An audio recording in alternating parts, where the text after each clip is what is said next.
If you swim, you're a swimmer. If you run, you're a runner. But if you flow, then you are a flower. Everything in the universe is geometric, whether it's people, trees, cats, planets, solar systems, you name it. Literally everything in the universe can be measured on a geometric scale. In this same way, we can actually identify that creation is also geometric. And what we're gonna look at today is the pattern of creation and see if we can't glimpse the source of all things. Essentially, everything in reality is said to come out of this single pattern. I'm not making this up. This single image will change everything. It's called the flower of life, and it's said to be the creation pattern of everything in existence, even non-tangible things like emotions and thoughts, because this pattern begins with the subtlest vibrations of consciousness far beyond anything our current technology can measure, and extends through every possible frequency and into the physical material creation. It is said that there are 13 information systems that comes out of the flower of life, likely relative to the secret ancient Egyptian 13 chakra system, no doubt. Today, we're going to look at how the physical reality manifests, which is one of the 13 systems. It's also important to note that at first, this might not make sense. I ask that you watch with an open mind and try and see if this resonates with you. As always, have your own experience. Take what resonates and leave the rest behind. One more thing, by learning about sacred geometry simply by observing, you're absorbing only a very small amount of information. If you want to learn more, I recommend you draw it yourself. When you do this, you begin to see things in a new way. You begin to create new mental patterns and connect with your own higher understanding. Promise.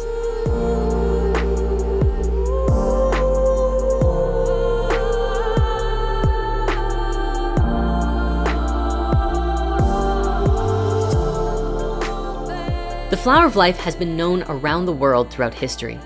It was found in Ireland, Turkey, Israel, Egypt, China, Greece, Germany, India, and Iceland. It's also been recorded to be found in England, Tibet, Japan, Sweden, Lapland, the Yucatan, and about 14 other places. This thing is everywhere. Surely a pattern of such global significance must mean something, right? This pattern is called a flower, not just because it looks like a flower, but because it represents the cycle of a fruit tree. A fruit tree makes a little flower, which then goes through metamorphosis and becomes a fruit. Within that fruit contains a seed, which falls to the ground and grows into another tree. The cyclical nature of reality is seen as the flower, fruit, seed, and tree, which is a pattern created within and through this very geometry. We can relate this with many ancient wisdom teachings that already exist in more prominence on this planet. For example, we can see it in Christianity and the Hermetic teachings, which spoke on the word of God. The flower of life is known as the source of all language, the primordial root of all vibration, which stems from pure beingness. We can also see a connection here to the Tao, the word of which translates to the way. In one of the shortest verses in the Tao Te Ching, it says, the Tao moves through returning. The Tao is used through yielding. All things are born of being. Being is born of non-being. Are you picking up what I'm throwing down? The flower of life is a cyclical pattern, part of a greater whole, the wisdom of which is reflected in many traditions the world over. In this, we might find an intrinsic unity and use the flower of life to recognize that all belief systems are connected if we are only willing to look and see how. Now, to understand the flower of life, we must discuss how it's formed. Imagine consciousness or spirit floating in the void, which means it's nothingness and then consciousness, pure awareness. We cannot possibly put an actual drawing on it because it's formless and beyond any image. But let's use this Eye of Ra for now. In this void space, you can't do anything. You're not falling, because where would you fall to? There's just nothing. From here, this formless, indescribable perfection decides to do something. So it projects a beam of its awareness in one direction, which naturally leads to the creation of 6 spatial directions. Awareness to the front is mirrored to the back, naturally then left and right, and then up and down also come about. And doing this creates an octahedron of its own awareness, where relative movement is now possible in relationship to this shape. This is significant because the octahedron is considered relative to the mind, and the Hermeticists would often describe that all is a creation within the mind of God. so it would make sense that this shape would be instrumental in forming even the first sphere. And that is actually the next step, to spin the octahedron with such intensity that it becomes a perfect sphere. Remember, sacred geometry started when spirit made its first projection into the void. The void is nothingness, and these forms created are also nothing. They're just imaginary lines made out of consciousness, which gives you an indication of what reality might actually be. Nothing. In Hinduism, one word for the reality field is called Maya, which means illusion. Now that the first sphere is created, spirit has an awareness of what's around itself in 360 degrees. It moves to the very edge of the sphere, anywhere, and repeats what it did the first time. It creates this image, which contains the Vesica Pisces. This is a particular geometry that is very well represented in the world as the image of the Jesus fish, reflecting the wisdom of the Word of God from the very geometries of creation. Mathematically speaking, within the Vesica Pisces is a vast amount of knowledge about width, proportion, and depth. Herein, we also have the square roots of 2, 3, and 5, which are all infinite numbers. And we also have geometric information about light. None of this would have existed with only one sphere. So now you can probably start to see the significance of this creation pattern. From here, spirit continues the creation process, moving flawlessly to create the next circle exactly 1 radius away from the other circle next to it. With every new sphere that comes into being, more and more mathematical knowledge emerges. The first complete image to be formed is this, which has 2 names, the seed of life or the Genesis pattern, and for good reason. Let's actually look at the book of Genesis for a moment. With each creation of each sphere, it could be seen as a day. After the first movement, when the second sphere was created, we had information about light come into being. The opening of Genesis 1 says, "The earth was without form and void, and darkness was upon the face of the deep. And the Spirit of God moved upon the face of the waters. And God said, let there be light, and there was light." The key here is in the order.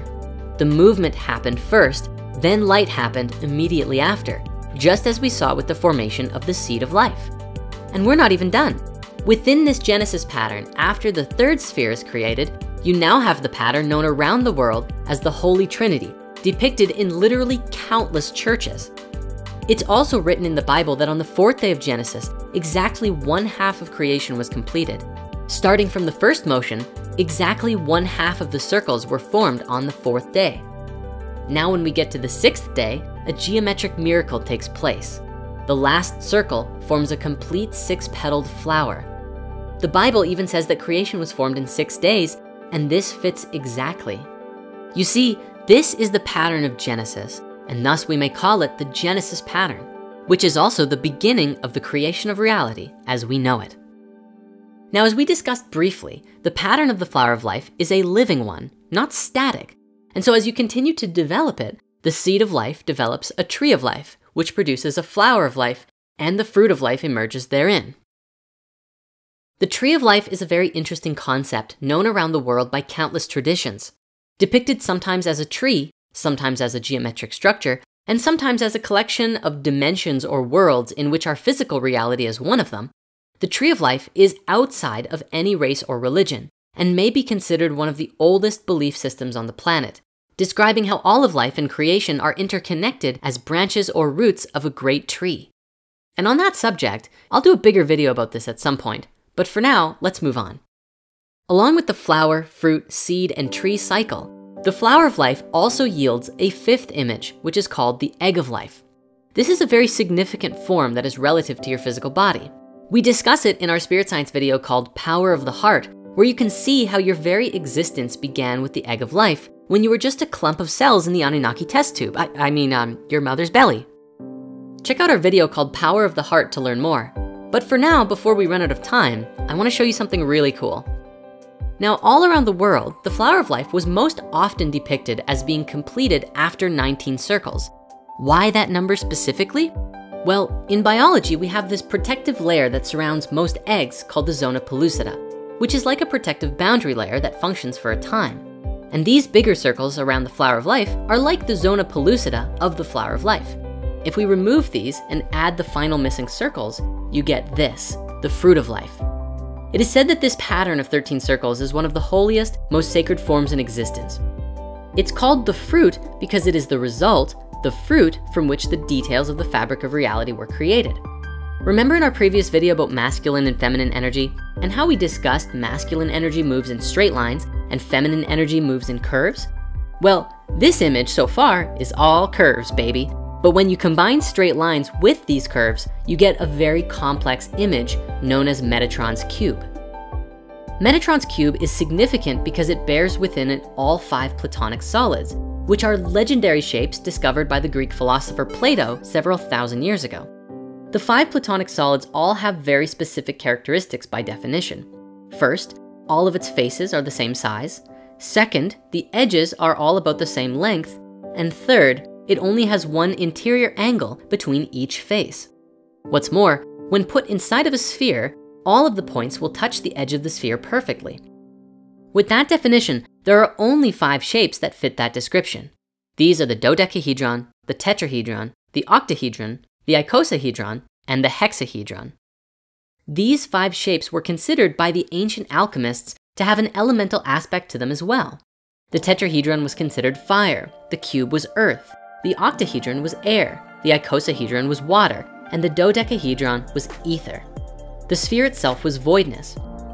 This understanding of the elements are different than the periodic table we know today, but relate instead with the archetypal forces that reality was foundationally built upon. With that said, it is known today that the periodic table of elements is also relative to these shapes. In the 1980s, Professor Robert Moon at the University of Chicago demonstrated that the entire periodic table of elements can be related back to these essential geometries. You can read an article about it in the description if you're super keen to go deeper. You see, throughout modern physics today, along with chemistry and biology, the sacred geometric patterns of creation are being rediscovered. Another example is the egg of life that I showed you earlier, literally showing up in your intrinsic cellular structure from conception. Hopefully, this will help you to understand and witness the beautiful unity amongst all things. It doesn't matter what you believe, what religion you follow, or if you're strictly an atheist scientist. Bearing witness to the truth of this pattern of creation yields understanding that all things are connected by something greater than any of us can truly comprehend. Thanks for watching.